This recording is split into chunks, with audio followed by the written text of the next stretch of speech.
Assalamualaikum warahmatullahi wabarakatuh. Selamat jumpa dengan Lintas Batas.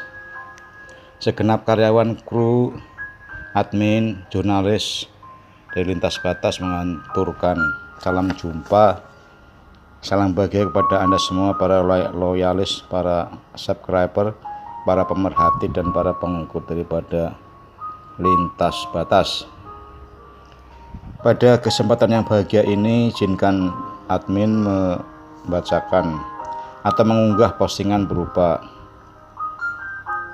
COVID-19 yang terus saja bertambah, penderitaan yang kita derita, bahkan jumlah warga yang positif sekarang sudah melebihi jumlah warga Tiongkok yang pernah terkena COVID-19.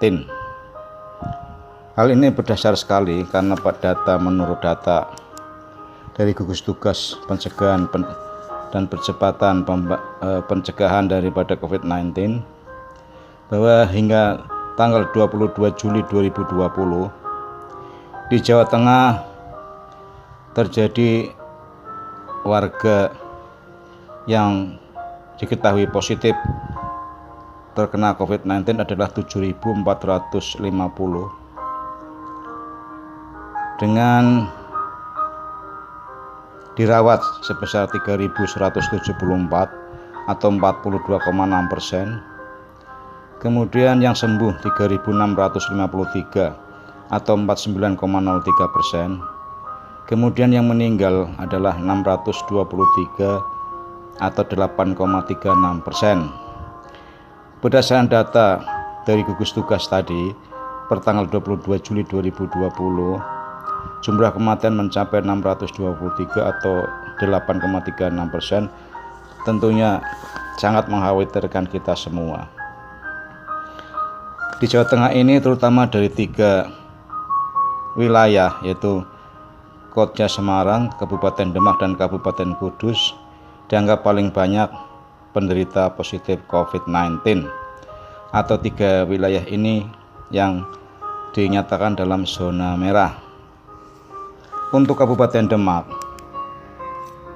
juga tergolong wilayah yang terkena zona merah. Maka dari itu untuk wilayah Demak ini insentif sekali Dinas Kesehatan dalam memberantas atau mencegah atau memberi sosialisasi kepada warga Kabupaten Demak. Diimbau yang pertama untuk sekolah-sekolah, kita sudah tahu semua sekolah sudah tidak melakukan tatap muka lagi dari mulai SD sampai SMA, aliyah, dan juga perguruan tinggi. Kemudian kegiatan-kegiatan keagamaan di wilayah Demak yang kita tahu sebagai kota wali yang begitu maraknya, gencarnya kegiatan-kegiatan peribadahan juga mulai dihimbau untuk dihentikan sementara, kecuali yang sholat Jumat, seperti pengajian atau mujahadah dari pondok-pondok pesantren yang biasanya terjadi seminggu berapa kali, kemudian mulai untuk diliburkan sementara.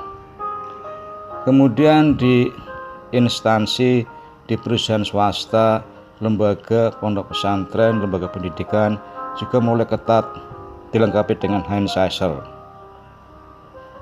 dan diwajibkan kepada para siswa, para guru, para karyawan lainnya, para santri yang di pondok itu untuk tetap menggunakan hand sanitizer saat datang ke lembaga tersebut atau datang ke kantor. Kemudian juga dengan masker yang sudah diwajibkan oleh Pemkot, Pemkab, ataupun kepolisian untuk mewajibkan semua warga untuk menggunakan masker. Bahkan dalam waktu dekat nanti akan ada operasi untuk pengguna masker. Apabila mereka terbukti tidak menggunakan masker, maka akan diberi sanksi yang setimpal.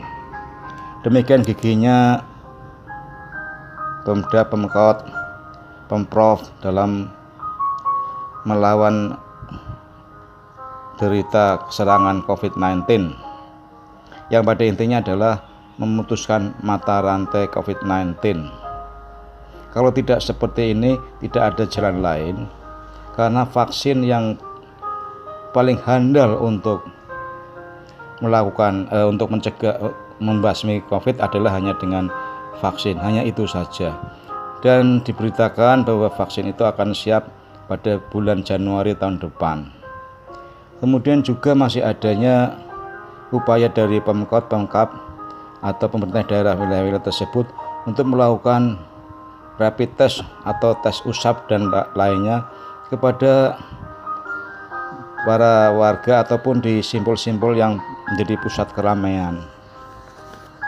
Nah, dengan demikian maka kita akan tahu bahwa berapa jumlah sebenarnya dari penderita COVID-19. Demikian dari kami. Assalamualaikum warahmatullahi wabarakatuh.